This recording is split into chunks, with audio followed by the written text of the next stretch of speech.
AFCON, the tournament that united Africa. Before the world truly noticed African football, before packed stadiums, global superstars, and unforgettable moments, there was a dream born from unity, identity, and pride, a dream that would give Africa its own powerful voice on the football stage. This is the story of the Africa Cup of Nations, AFCON. In the 1950s, Africa was changing.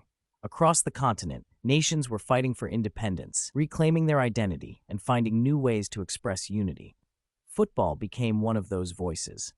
In 1956, the Confederation of African Football, known as CAF, was founded. Just 1 year later, history was made. In 1957, in Sudan, the first Africa Cup of Nations kicked off. There were no global sponsors, no massive television coverage, and no glamorous stadiums. Only 3 nations took part: Egypt, Sudan, and Ethiopia. What they lacked in numbers, they made up for in passion. When the final whistle blew, Egypt emerged as champions, becoming the first nation to lift the AFCON trophy. A continental legacy had begun.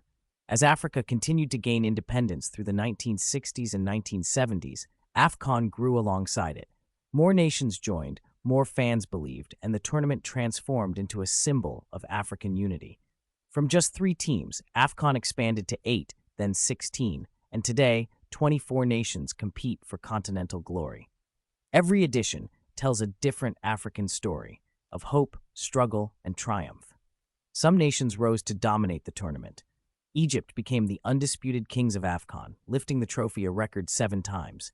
Cameroon followed with 5 titles, earning the name the Indomitable Lions. Ghana's Black Stars claimed 4, while Nigeria and Ivory Coast cemented their status as continental giants with 3 titles each. Yet AFCON has never belonged to favorites alone. In Africa, reputation guarantees nothing.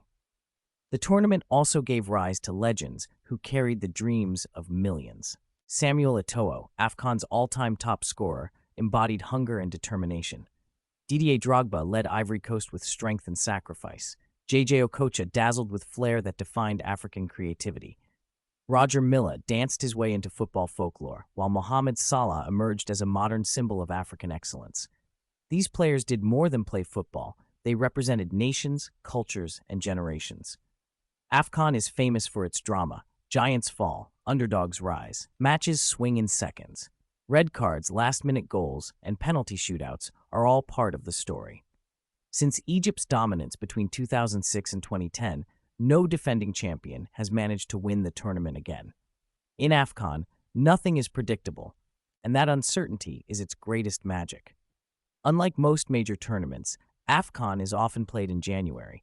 This is not by chance. Across much of Africa, heavy rains dominate the middle of the year, making January the best time for football. But AFCON's uniqueness goes far beyond scheduling. It is played with emotion, raw intensity, and unmatched passion. It is why many proudly call it Africa's World Cup. When AFCON begins, the continent comes to a standstill. Streets empty, homes fill, flags wave, nations unite behind one dream. For a few weeks, borders fade and Africa beats with one heart.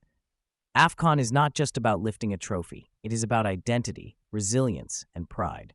From 3 teams in Sudan to a tournament watched by millions around the world, AFCON has grown into more than a competition. It is Africa telling its own story, in its own voice. AFCON is more than football. It is Africa's heartbeat.